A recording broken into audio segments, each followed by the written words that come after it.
Teacher day है, शिक्षक दिवस है और शिक्षक दिवस पर हमेशा इस बात के लिए शिक्षक दिवस को याद किया जाता है कि वो परिस्थितियाँ, वो गुरु जो आज गुरु बन चुके हैं किसी भी प्रोफ़ेशन पे, तो उनके भी तो कोई गुरुजी रहे होंगे और इसी बात को लेकर लगातार मुलाकात का सफ़र जारी है और हम पहुँचे हैं पंजाब में।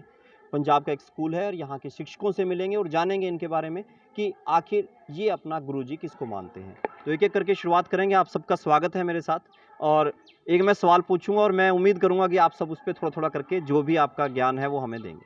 ठीक है जी। सबसे पहले मेरा सवाल है कि आप गुरुजी बने, सब बच्चे जो ये खड़े हुए हैं आपको गुरुजी, गुरुजी या टीचर या मास्टर जी कुछ तो कहते ही होंगे। तो मास्टर जी से सानू सब तो पहला एवें दसिए कि तुसी ਜਿਹੜੇ टीचर बने, अध्यापक बने, गुरुजी बने ਤੇ ਤੁਹਾਨੂੰ ਤਰਾਸ਼ਿਆ ਕਿਹਨੇ?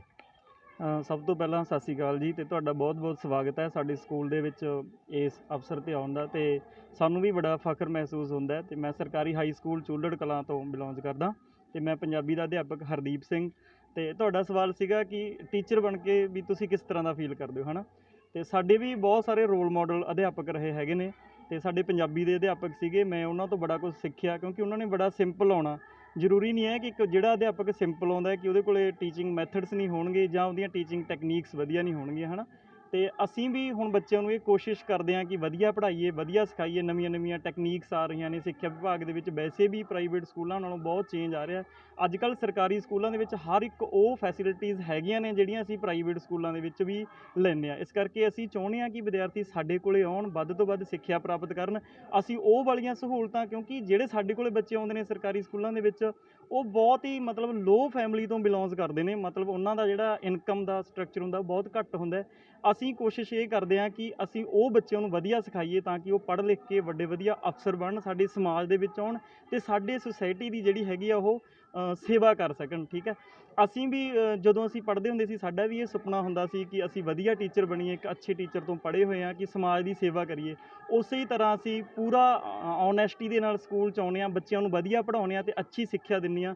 ਜਿੰਨੀਆਂ ਵੀ ਕੰਪੀਟੀਟਿਵ ਐਗਜ਼ਾਮਸ ਆਉਂਦੇ ਨੇ ਉਹਨਾਂ ਬਾਰੇ ਨੌਲੇਜ ਦਿੰਦੇ ਹਾਂ, ਨਵੀਂ ਹੋਰ ਜਿੰਨੀਆਂ ਕਰੰਟ ਅਫੇਅਰਸ, ਜਿੰਨਾ ਕੋਈ ਮੰਤਰੀਆਂ ਦਾ ਬਦਲਾਅ ਹੁੰਦਾ ਹੈਗਾ, ਹੈ ਨਾ, ਵੀ ਜਿਵੇਂ ਸਾਡੇ ਰਾਜਪਾਲ ਸੀਗੇ ਉਹਨਾਂ ਦਾ ਵੀ ਚੇਂਜ ਆਈ ਜਾ ਰਿਹਾ, ਅਸੀਂ ਉਹਨਾਂ ਬਾਰੇ ਵੀ ਦੱਸਦੇ ਹੈਗੇ ਹਾਂ। ਅਤੇ ਇਸ ਕਰਕੇ ਬਹੁਤ ਜ਼ਿਆਦਾ ਪਹਿਲਾਂ ਨਾਲੋਂ ਚੇਂਜ ਵੀ ਆ ਗਿਆ, ਟੀਚਰਾਂ ਦਾ ਵੀ ਫਰਕ ਆ ਗਿਆ, ਮੈਥਡਸ ਵੀ ਬਹੁਤ ਚੇਂਜ ਹੋ ਗਏ ਅਤੇ ਅਸੀਂ ਆਪਣੇ ਆਪ ਨੂੰ ਵੀ ਵਧੀਆ ਮਹਿਸੂਸ ਕਰਦੇ ਹਾਂ ਅਤੇ ਅੱਛੀ ਤੋਂ ਅੱਛੀ ਸਿੱਖਿਆ ਜਿਹੜੀ ਦੇਣ ਦੀ ਉਹ ਕੋਸ਼ਿਸ਼ ਕਰਦੇ ਹੈਗੇ ਹਾਂ। ਮੈਂ ਸਰਕਾਰੀ ਹਾਈ ਸਕੂਲ ਚੁੱਲੜ ਕਲਾਂ ਦੀ ਵਿੱਚ ਮੈਥ ਮਿਸਟਰਸ ਦੇ ਤੌਰ 'ਤੇ ਕੰਮ ਕਰ ਰਹੀ ਹਾਂ। ਮੇਰਾ ਨਾਮ ਵੰਦਨਾ ਹੈ। ਸਰ ਨੇ ਪੁੱਛਿਆ ਵੀ ਜਿਵੇਂ ਅਸੀਂ ਟੀਚਰ ਹਾਂ, ਬੱਚਿਆਂ ਦੇ ਰੋਲ ਮਾਡਲ ਹਾਂ, ਉਸੇ ਤਰ੍ਹਾਂ ਸਾਡੀ ਲਾਈਫ ਦਾ ਵੀ ਕੋਈ ਨਾ ਕੋਈ ਰੋਲ ਮਾਡਲ ਹੋਏਗਾ। ਤਾਂ ਮੇਰੇ ਲਈ ਜ਼ਰੂਰੀ ਨਹੀਂ ਵੀ ਇੱਕ ਟੀਚਰ ਹੀ ਰੋਲ ਮਾਡਲ ਹੁੰਦਾ। ਮੇਰੀ ਲਾਈਫ ਦੇ ਰੋਲ ਮਾਡਲ ਨੇ ਜਿਹੜੇ ਮੇਰੇ ਫਾਦਰ ਸਾਹਿਬ ਨੇ। ਉਹਨਾਂ ਤੋਂ ਮੈਨੇ ਆਪਣੀ ਲਾਈਫ ਦੇ ਵਿੱਚ ਜਿਹੜੀ ਮੈਂ ਅੱਜ ਇਸ ਮੁਕਾਮ 'ਤੇ ਪਹੁੰਚੀ ਹਾਂ, ਉਹਨਾਂ ਦੀ ਗਾਈਡਲਾਈਨਸ, ਉਹਨਾਂ ਦੇ ਜਿਹੜੇ ਮਤਲਬ ਉਹਨਾਂ ਨੇ ਮੈਨੂੰ ਸਿਖਾਇਆ ਜੀਵਨ ਦੇ ਵਿੱਚ। ਮੈਂ ਮਤਲਬ ਇੱਕ ਹੁੰਦਾ ਬੁੱਕਿਸ਼ ਨੌਲੇਜ। ਠੀਕ ਹੈ, ਆਪਾਂ ਸੋਚਦੇ ਹਾਂ ਵੀ ਬੱਚੇ ਸਕੂਲ 'ਚ ਆਉਂਦੇ ਨੇ, ਪੜ੍ਹਨਗੇ, ਪੜ੍ਹ ਕੇ ਅਧਿਆਪਕ ਬਣਦੇ ਨੇ, ਇੰਜੀਨੀਅਰ ਬਣਦੇ ਨੇ, ਡਾਕਟਰਸ ਬਣਦੇ ਨੇ, DC ਬਣਦੇ ਨੇ, ਸਭ ਕੁਛ ਇੱਥੋਂ ਹੀ ਲੱਗਦੇ ਨੇ। ਪਰ ਮੈਨੂੰ ਲੱਗਦਾ ਹੈ ਵੀ ਇੱਕ ਚੰਗਾ ਇਨਸਾਨ ਵੀ ਜਿਹੜਾ ਬਣਨਾ ਹੈ ਉਹ ਵੀ ਅੱਜ ਕੱਲ੍ਹ ਦੇ ਲਈ ਮਤਲਬ ਇੱਕ ਐਜੂਕੇਸ਼ਨ ਹੈ ਜਿਹੜੀ ਉਹ ਵੀ ਬਹੁਤ ਜ਼ਰੂਰੀ ਹੈ। ਬੁੱਕਿਸ਼ ਨੌਲੇਜ ਦੇ ਨਾਲ ਇੱਕ ਮੋਰਲ ਜਿਹੜੀ ਐਜੂਕੇਸ਼ਨ ਹੈ ਉਹ ਵੀ ਇੱਕ ਟੀਚਰ ਹੀ ਜਾਂ ਪੇਰੈਂਟਸ ਜਾਂ ਸੁਸਾਇਟੀ ਜਿੱਥੋਂ ਵੀ ਆਪਾਂ ਲੈ ਸਕਦੇ ਹਾਂ ਜਾਂ ਜਿੱਥੋਂ ਵੀ ਲੈਂਦੇ ਹਾਂ, ਵੀ ਜਿੱਥੋਂ ਵੀ ਆਪਾਂ ਨੂੰ ਕੁਛ ਮਿਲਦਾ ਲੈ ਲੈਣੀ ਚਾਹੀਦੀ ਹੈ। ਮੈਂ ਮੈਥ ਮਿਸਟਰਸ ਹੋਣ ਦੇ ਨਾਤੇ ਜਦੋਂ ਵੀ ਆਪਣੀ ਕਲਾਸ 'ਚ ਜਾਂਦੀ ਹਾਂ, ਉਹਨਾਂ ਨੂੰ ਸਬਜੈਕਟਿਵ ਜਿਹੜਾ ਕੁਛ ਕਰਾਉਂਦੀ ਹਾਂ, ਨਾਲ ਥੋੜ੍ਹਾ ਜਿਹਾ ਮੇਰਾ ਇਹ ਹੁੰਦਾ ਏਮ ਵੀ ਮੈਂ ਆਪਣੇ ਬੱਚਿਆਂ ਨੂੰ ਇੱਕ ਮੋਰਲ ਐਜੂਕੇਸ਼ਨ ਦੇ ਤੌਰ 'ਤੇ ਕੁਛ ਦੇਵਾਂ।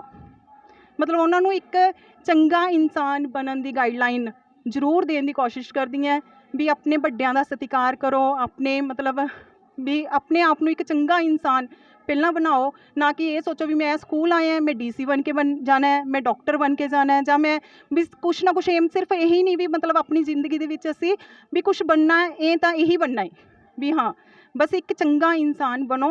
ਚੰਗਾ ਇਨਸਾਨ ਬਣਨ ਦੇ ਲਈ ਆਪਦੇ ਆਲੇ ਦੁਆਲੇ ਤੋਂ ਜਿੱਥੋਂ ਵੀ ਤੁਹਾਨੂੰ ਕੁਛ ਸਿੱਖਣ ਨੂੰ ਮਿਲਦਾ ਹੈ ਸਿੱਖੋ। पहले आपको सबको इस टीचर्स डे पे हार्दिक शुभकामनाएं। एज ए टीचर मैं हमारे इंडियन स्टूडेंट्स के लिए यही बोलना चाहूँगी कि हमें अपने वे ऑफ टीचिंग है जो चेंज करना है, उसको इम्प्रूव करना है। अब हमारा इंडिया जो उसमें क्या है कि थ्योरेटिकल नॉलेज पे ज़्यादा प्रेशराइज़ किया जाता है बच्चों को, बट हमें ज़रूरत किस चीज़ की है? प्रैक्टिकल नॉलेज की। इसी वजह से है कि हमारा इंडिया और कंट्रीज से पीछे है, बट हमें इसको आगे लाना है। तो हमें एज ए टीचर अपने टीचिंग मेथड्स को इम्प्रूव करना है। जैसे हमें सोशल मीडिया पे बच्चों को जैसे क्वेश्चनर है उसकी पीडीएफ्स बना के, या फिर गूगल शीट पे बच्चों को, मतलब हमें प्रैक्टिकली बच्चों को बताना है कि हमने क्या पढ़ना है और कैसे पढ़ना है। और जो थ्योरेटिकल नॉलेज है जैसे मैथ्स में है, मेरे अकॉर्डिंग ये नॉलेज है, इस पे प्रेशराइज बच्चों को नहीं डालना चाहिए। मार्क्स पे बच्चों को प्रेशराइज किया जाता है कि इतने मार्क्स आने चाहिए, इतने नहीं। पेरेंट्स को मेरी यही मतलब रिक्वेस्ट है कि अपने बच्चों को मार्क्स के लिए प्लीज़ मत प्रेरित करिए, उनको प्रैक्टिकल नॉलेज लेने के लिए आगे बढ़ावा दीजिए। मैं रंजना, SS मिस्टर ਸਰਕਾਰੀ ਹਾਈ ਸਕੂਲ ਚੂੜਲ ਕਲਾਂ। ਤੁਹਾਡਾ ਇੱਥੇ ਆਉਣ 'ਤੇ ਸਿੱਖਿਆ ਅਧਿਆਪਕ ਦਿਵਸ 'ਤੇ ਤੁਹਾਡਾ ਇੱਥੇ ਆਉਣ 'ਤੇ ਬਹੁਤ ਸਵਾਗਤ ਕਰਦੀ ਹਾਂ, ਤੁਹਾਨੂੰ ਜੀ ਆਇਆਂ ਆਖਦੀ ਹਾਂ। ਅਤੇ ਮੈਂ ਇੱਕ ਅਧਿਆਪਕ ਹੋਣ ਦੇ ਨਾਤੇ ਮੈਂ ਸਭ ਤੋਂ ਪਹਿਲਾਂ ਇਹੀ ਕਹਾਂਗੀ ਕਿ ਬੱਚੇ ਦੇ ਜੋ ਪਹਿਲੇ ਅਧਿਆਪਕ ਹੁੰਦੇ ਨੇ ਉਹਨਾਂ ਦੀ ਮਦਰ ਦਾ ਜ਼ਿਆਦਾ ਰੋਲ ਹੁੰਦਾ, ਅਤੇ ਉਹ ਮਾਂ ਤੋਂ ਬੱਚਾ ਬਹੁਤ ਕੁਝ ਸਿੱਖਦਾ। ਅਤੇ ਅਸੀਂ ਵੀ ਚਾਹੁੰਦੇ ਹਾਂ ਕਿ ਮੈਂ ਇੱਥੇ ਆਪਣੇ ਸਕੂਲ 'ਚ ਐਜ਼ ਏ ਮਦਰ ਹੀ ਬੱਚਿਆਂ ਨੂੰ ਡੀਲ ਕਰਦੀ ਹਾਂ। ਅਤੇ ਮੇਰਾ ਮੋਸਟਲੀ ਇਹੀ ਰਹਿੰਦਾ ਕਿ ਬੱਚਿਆਂ ਨੂੰ ਮੋਰਲ ਐਜੂਕੇਸ਼ਨ ਦੀ ਜ਼ਿਆਦਾ ਜ਼ਰੂਰਤ ਆ ਅਤੇ ਬਾਕੀ ਜਿਹੜੀ ਹੋਰ ਸਿੱਖਿਆ ਦੇ ਨਾਲੋਂ। ਅਤੇ ਪਰ ਇੱਕ ਮੇਰਾ ਸਾਡੀ ਸਰਕਾਰਾਂ ਨੂੰ ਇਹੀ ਬੇਨਤੀ ਆ ਕਿ ਬੱਚਿਆਂ ਨੂੰ ਮੋਰਲ ਐਜੂਕੇਸ਼ਨ ਦੇ ਨਾਲ ਟੈਕਨੀਕਲ ਜਿਹੜੀ ਐਜੂਕੇਸ਼ਨ ਉਹ ਪ੍ਰੈਕਟੀਕਲ ਰੂਪ 'ਚ ਹੋਣੀ ਚਾਹੀਦੀ ਆ, ਨਾ ਕਿ ਉਹਨਾਂ ਨੂੰ ਵੈਸੇ ਹੀ ਮਤਲਬ ਪੜ੍ਹਾਈ ਦਾ ਦੇਈ ਚਲੋ ਜੀ ਇਹ ਸਿਲੇਬਸ ਹੈ ਉਹ ਹੈ। ਕਿਉਂਕਿ ਫੋਰਨ ਦੇ ਨਾਲ ਜਦੋਂ ਆਪਾਂ ਉਹਦਾ ਕੰਪੈਰੀਜ਼ਨ ਕਰਦੇ ਹਾਂ, ਮੇਰੇ ਬੱਚੇ ਦੋਨੋਂ ਫੋਰਨ 'ਚ ਹੀ ਨੇ, ਤਾਂ ਮੈਂ ਦੇਖਿਆ ਕਿ ਜਿਹੜੀ ਪ੍ਰੈਕਟੀਕਲ ਲਾਈਫ ਆ ਉਹਦੇ 'ਚ ਬੱਚਿਆਂ ਦਾ ਜੇ ਸਕਿੱਲ ਜ਼ਿਆਦਾ ਡਿਵੈਲਪ ਹੋਏਗਾ ਤਾਂ ਹੀ ਬੱਚੇ ਹਰੇਕ ਖੇਤਰ ਵਿੱਚ ਕਾਮਯਾਬ ਹੋਣਗੇ। ਅਤੇ ਮੈਂ ਆਪਣੇ ਬੱਚਿਆਂ ਦੇ ਲਈ ਜਿੰਨੀ ਵੀ ਮਤਲਬ ਸਾਰੇ ਅਧਿਆਪਕਾਂ ਨੂੰ ਇਹੀ ਮਤਲਬ ਬੇਨਤੀ ਵੀ ਕਰਦੀ ਹਾਂ ਉਹਨਾਂ ਨੂੰ ਕਿ ਉਹ ਆਪਣੇ ਬੱਚਿਆਂ ਨੂੰ ਵੱਧ ਤੋਂ ਵੱਧ ਸਿੱਖਿਆ ਦੇਣ, ਤਾਂ ਜੋ ਕਿ ਜਿਹੜੇ ਸਰਕਾਰੀ ਸਕੂਲ ਨੇ ਉਹ ਪ੍ਰਾਈਵੇਟ ਸਕੂਲਾਂ ਨਾਲੋਂ ਪਹਿਲਾਂ ਹੀ ਅੱਗੇ ਜਾ ਰਹੇ ਨੇ, ਅਤੇ ਹੁਣ ਹੋਰ ਵੀ ਉਹਨਾਂ ਦਾ ਨਾਮ ਉੱਚਾ ਹੋਵੇ ਤਾਂ ਜੋ ਕਿ ਜੋ ਗਰੀਬ ਘਰਾਂ ਦੇ ਬੱਚੇ ਨੇ ਉਹ ਇੱਥੇ ਸਿੱਖਿਆ ਪ੍ਰਾਪਤ ਕਰਨ। ਧੰਨਵਾਦ। ਮੈਂ ਗੁਰਵਿੰਦਰ ਸਿੰਘ, ਸਰੀਰਕ ਸਿੱਖਿਆ ਅਧਿਆਪਕ। ਮੈਂ ਇੱਕ ਛੋਟੀ ਜਿਹੀ ਗੱਲ ਹੈ ਜਿਹੜੀ ਤੁਹਾਡੇ ਨਾਲ ਕਰਨਾ ਚਾਹੂੰਗਾ ਕਿ ਮੈਡਮ ਨੇ ਜਿੱਦਾਂ ਗੱਲ ਕੀਤੀ ਕਿ ਬੱਚੇ ਨੂੰ ਪ੍ਰੈਕਟੀਕਲ ਨੌਲੇਜ ਹੋਣੀ ਚਾਹੀਦੀ ਆ, ਬਟ ਇੱਕ ਹਰ ਇੱਕ ਸਬਜੈਕਟ ਆ ਜਿਹੜਾ ਉਹਦੀ ਆਪਣੀ ਇੱਕ ਵੈਲਿਊ ਆ। ਲੋਕ ਨੇ ਜਿਹੜੇ ਜਾਂ ਆਪਣੀ ਜਿਹੜੀ ਸੁਸਾਇਟੀ ਆ ਉਹ ਬੱਚਿਆਂ ਨੂੰ ਮੈਥ, ਸਾਇੰਸ ਜਾਂ ਹੋਰ ਵਿਸ਼ਿਆਂ ਦੇ ਵੱਲ ਜ਼ਿਆਦਾ ਪ੍ਰੈਕਟਿਸ ਕਰਨ ਦੇ ਲਈ ਬੱਚੇ ਨੂੰ ਮਜਬੂਰ ਕਰਦੇ ਆ। ਬਟ ਮੇਰਾ ਮੰਨਣਾ ਇਹ ਆ ਕਿ ਅਗਰ ਬੱਚਾ ਸਰੀਰਕ ਤੌਰ 'ਤੇ ਫਿੱਟ ਨਹੀਂ ਹੈ ਤਾਂ ਸ਼ਾਇਦ ਉਹ ਮਾਨਸਿਕ ਤੌਰ 'ਤੇ ਵੀ ਫਿੱਟ ਨਹੀਂ ਹੋ ਸਕਦਾ, because sound body has a sound mind. ਅਗਰ ਤੁਹਾਡੀ ਸਿਹਤ ਸਹੀ ਆ ਤਾਂ ਹੀ ਉਹ ਤੁਸੀਂ ਮਾਨਸਿਕ ਤੌਰ 'ਤੇ ਸਿਹਤਮੰਦ ਹੋ ਸਕਦੇ ਹੋ। ਜੇ ਮਾਨਸਿਕ ਤੌਰ 'ਤੇ ਸਿਹਤਮੰਦ ਹੋ ਤਾਂ ਹੀ ਉਹ ਤੁਹਾਡਾ ਦੂਜੇ ਸਬਜੈਕਟਸ ਦੇ ਵਿੱਚ ਦਿਲ ਲੱਗੂਗਾ। ਮਾਨਸਿਕ ਤੌਰ 'ਤੇ ਸਿਹਤਮੰਦ ਹੋਣਾ, ਉਹਦੇ ਤੋਂ ਪਹਿਲਾਂ ਆਪਾਂ ਨੂੰ ਸਰੀਰਕ ਤੌਰ 'ਤੇ ਫਿੱਟ ਹੋਣਾ ਪਊਗਾ। ਸਰੀਰਕ ਤੌਰ 'ਤੇ ਤਾਂ ਹੀ ਉਹ ਫਿੱਟ ਹੋਵਾਂਗੇ ਅਗਰ ਆਪਾਂ ਆਪਣੇ ਆਪ ਨੂੰ ਖੇਡਾਂ ਦੇ ਵਿੱਚ ਇਨਵੋਲਵ ਕਰਾਂਗੇ। ਹਰ ਇੱਕ ਵਿਸ਼ੇ ਦਾ ਮਹੱਤਵ ਹੁੰਦਾ। ਅੱਜ ਤੁਸੀਂ ਦੇਖਿਆ ਕਿ ਓਲੰਪਿਕ ਗੇਮਸ ਹੋ ਕੇ ਹਟੀਆਂ ਨੇ, ਉਹਦੇ ਵਿੱਚ ਆਪਣੇ ਇੰਡੀਆ ਦੇ ਮੈਡਲਸ ਨੇ ਬਹੁਤ ਘੱਟ ਆਏ ਨੇ। ਇਹਦਾ ਮੇਨ ਕਾਰਨ ਇਹੀ ਆ ਕਿ ਸਕੂਲਾਂ ਦੇ ਵਿੱਚ ਜਿਹੜਾ ਫਿਜ਼ੀਕਲ ਐਜੂਕੇਸ਼ਨ ਦਾ ਸਬਜੈਕਟ ਆ ਉਹਦੀ ਵੈਲਿਊ ਨੂੰ ਕਿਤੇ ਨਾ ਕਿਤੇ ਘਟਾਇਆ ਜਾ ਰਿਹਾ ਹੈ। ਤਾਂ ਮੇਰੇ ਹਿਸਾਬ ਦੇ ਨਾਲ ਫਿਜ਼ੀਕਲ ਐਜੂਕੇਸ਼ਨ ਨੂੰ ਸਗੋਂ ਹੋਰ ਜ਼ਿਆਦਾ ਉੱਪਰ ਲੈ ਕੇ ਆਉਣਾ ਚਾਹੀਦਾ ਤਾਂ ਕਿ ਬੱਚਿਆਂ ਨੂੰ ਸਰੀਰਕ ਤੌਰ 'ਤੇ ਫਿੱਟ ਕੀਤਾ ਜਾ ਸਕੇ। ਬਿਕੋਜ਼ ਆਪਾਂ ਕਹਿੰਦੇ ਆ ਕਿ ਉਹ ਮੇਰਾ ਲਾਈਫ ਪਾਰਟਨਰ ਆ, ਮੇਰਾ ਹਸਬੈਂਡ ਆ, ਮੇਰੀ ਵਾਈਫ ਆ ਜਾਂ ਮੇਰੇ ਫਾਦਰ ਨੇ, but no one is your life partner without your health. ਤੁਹਾਡੀ ਸਿਹਤ ਹੀ ਤੁਹਾਡਾ ਲਾਈਫ ਪਾਰਟਨਰ ਆ। ਬਸ ਮੈਂ ਇੰਨਾ ਹੀ ਕਹਿਣਾ ਚਾਹੂੰਗਾ ਕਿ ਬੱਚਿਆਂ ਨੂੰ ਦੂਜੇ ਸਬਜੈਕਟਸ ਦੇ ਨਾਲ ਸਰੀਰਕ ਸਿੱਖਿਆ ਅਤੇ ਖੇਡਾਂ ਦੇ ਵੱਲ ਵੀ ਆਉਣਾ ਚਾਹੀਦਾ। ਉਹਦੇ ਨਾਲ ਕੀ ਆ, ਜ਼ਰੂਰੀ ਨਹੀਂ ਹੈ ਕਿ ਆਪਾਂ ਮੈਡਲਸ ਲੈਣੇ ਆ, ਆਪਾਂ ਆਪਣੇ ਆਪ ਨੂੰ ਫਿੱਟ ਰੱਖਣਾ ਹੈ ਸਰੀਰਕ ਤੌਰ 'ਤੇ ਵੀ, ਮਾਨਸਿਕ ਤੌਰ 'ਤੇ ਵੀ। ਇਹਦੇ ਨਾਲ ਕੀ ਆ, ਤੁਹਾਡਾ ਕਰੈਕਟਰ ਵੀ ਡਿਵੈਲਪ ਹੁੰਦਾ, ਤੁਸੀਂ ਸੋਸ਼ਲੀ ਵੀ ਡਿਵੈਲਪ ਹੁੰਦੇ ਹੋ ਔਰ ਤੁਸੀਂ ਇਮੋਸ਼ਨਲੀ ਵੀ ਆਪਣੇ ਆਪ ਨੂੰ ਸਟੇਬਲ ਮਹਿਸੂਸ ਕਰਦੇ ਹੋ। Thank you. ਹਾਂਜੀ, ਮੈਂ ਮਾਸਟਰ ਅਵਤਾਰ ਸਿੰਘ ਚੋਟੀਆਂ ਇੱਥੇ ਹਿੰਦੀ ਮਾਸਟਰ ਵਜੋਂ ਕੰਮ ਕਰ ਰਿਹਾ। ਮੇਰੇ ਜਿਹੜੇ ਰੋਲ ਮਾਡਲ ਨੇ ਸਭ ਤੋਂ ਵੱਡੇ ਤਾਂ ਮਾਸਟਰ ਜਗਮੇਲ ਸਿੰਘ ਜੀ ਹੁੰਦੇ ਸੀ, ਕਿਉਂਕਿ ਮੈਂ ਇਸ ਸਕੂਲ ਦਾ ਹੀ ਵਿਦਿਆਰਥੀ ਰਿਹਾ। ਇੱਥੇ ਹੀ ਪੜ੍ਹਿਆ ਮੈਂ 6ਵੀਂ ਤੋਂ ਲੈ ਕੇ 10ਵੀਂ ਤੱਕ। ਜਦੋਂ ਮੈਂ ਇੱਥੇ ਪੜ੍ਹਦਾ ਸੀ ਤਾਂ ਉਹ ਕਾਫੀ ਕੰਮ ਕਰਨ ਨੂੰ ਦਿੰਦੇ ਸੀਗੇ, ਜਿਨ੍ਹਾਂ ਤੋਂ ਮੈਨੂੰ ਕਾਫੀ ਸਿੱਖਣ ਨੂੰ ਮਿਲਦਾ ਸੀਗਾ। ਹੁਣ ਵੀ ਜਦੋਂ ਮਿਲਦੇ ਨੇ ਤਾਂ ਇਹ ਕਹਿੰਦੇ ਨੇ ਕਿ ਮਾਸਟਰ ਤਾਂ ਮੈਨੂੰ ਪਹਿਲਾਂ ਹੀ ਬਣਾਤਾ ਸੀਗਾ, ਪਰ ਜਿਹੜੀ ਟ੍ਰੇਨਿੰਗ ਦਾ ਸਰਟੀਫਿਕੇਟ ਸੀ ਉਹ ਬਾਅਦ ਦੇ ਵਿੱਚ ਮਿਲਿਆ ਇਹਨਾਂ ਨੂੰ। ਉਸ ਤੋਂ ਬਾਅਦ ਜੋ ਮੈਨੂੰ ਤਰਾਸਿਆ ਉਹ ਸੀਗੇ ਸਾਡੇ ਸਵਰਗਵਾਸੀ ਮਾਸਟਰ ਜੀ, ਮਾਸਟਰ ਮਨਜੀਤ ਸਿੰਘ, ਜਿਨ੍ਹਾਂ ਨੇ ਮਤਲਬ ਉਂਗਲੀ ਫੜ ਕੇ ਬਹੁਤ ਅੱਗੇ ਤੱਕ ਲੈ ਕੇ ਗਏ ਨੇ। ਉਹਨਾਂ ਤੋਂ ਮਿਹਨਤ ਕਰਨੀ ਸਿੱਖੀ ਹੈ। ਜਿਹੜੀ ਉਹ ਮਿਹਨਤ ਕਰਨੀ ਸਿੱਖੀ ਹੈ ਉਹੀ ਮਿਹਨਤ ਮੈਂ ਅੱਜ ਜਿਸ ਵੀ ਕਲਾਸ ਨੂੰ ਪੜ੍ਹਾਉਣਾ, ਜਦੋਂ ਵੀ ਜਾਣਾ, ਬੱਚਿਆਂ ਨੂੰ ਇਹ ਕਹਿਣਾ ਵੀ ਜੇ ਤੁਸੀਂ ਜ਼ਿੰਦਗੀ ਵਿੱਚ ਕੋਈ ਵੀ ਮੁਕਾਮ 'ਤੇ ਪਹੁੰਚਣਾ ਹੈ ਤਾਂ ਤੁਹਾਡੇ ਲਈ ਜ਼ਰੂਰੀ ਹੈ ਕਿ ਸਭ ਤੋਂ ਪਹਿਲਾਂ ਮਿਹਨਤ ਕਰੋ। ਮਿਹਨਤ ਜੇ ਤੱਕ ਤੁਸੀਂ ਨਹੀਂ ਕਰਦੇ ਕਿਸੇ ਵੀ ਮੁਕਾਮ 'ਤੇ ਤੁਸੀਂ ਨਹੀਂ ਪਹੁੰਚ ਸਕਦੇ।